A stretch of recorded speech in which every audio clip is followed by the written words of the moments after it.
Welcome, I'm Jennifer Stone, and I'll be presenting at the Evidence-Based Acupuncture Symposium in Providence, Rhode Island. I've been a clinical acupuncturist for 29 years and an acupuncture researcher for over 15 years. My presentation will focus on the impact of the opioid crisis on our patients. Now, when we hear about the opioid crisis, it gives us images of drug addicts on the street that are overdosing on heroin. Unless you work in a drug treatment facility, these are not our patients. Our acupuncture patients are seniors living in retirement communities, police officers, school teachers, grandparents, Bible Belt Christians, farmers, veterans. Many of our patients who are deeply dependent on narcotics have never taken a recreational drug in their life. Some have never had a sip of alcohol. These patients have done nothing wrong. The initial marketing of OxyContin in the 90s was a campaign driven by Purdue Pharma.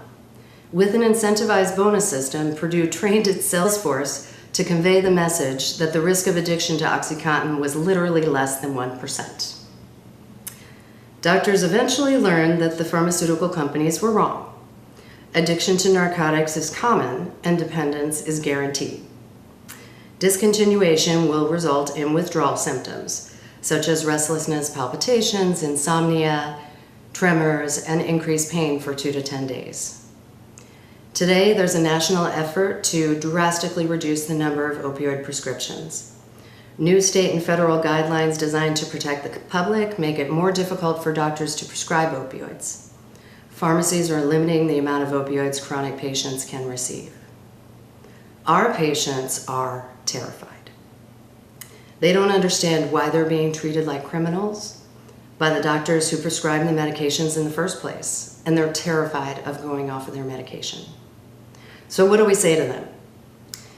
We say there's life after narcotics. In the last 20 years, doctors and researchers have discovered that long-term narcotic use causes more pain, causes hyperalgesia. The cool thing is opioid-induced hyperalgesia is completely reversible, and nerves begin to recover and repair once the opioid use is discontinued. 1 to 3 months after the opioid is completely out of the system and the nerves have had a chance to recover, the patients can expect normal bowel function, increased energy, more restful sleep, and decreased pain. In my presentation, we'll discuss the benefit of acupuncture in treating not only the symptoms of opiate withdrawal, but also the neuropathic pain that follows discontinuation of the narcotics. And we'll discuss nerve regeneration and repair that follows. We'll discuss central and peripheral mechanisms behind the analgesic effects of acupuncture, in the different sensory nerve fibers, including the latest cutting-edge research on the role of stem cells as a key player in the orchestra of our endogenous pain biochemistry. Please join us in September at the EBA Symposium.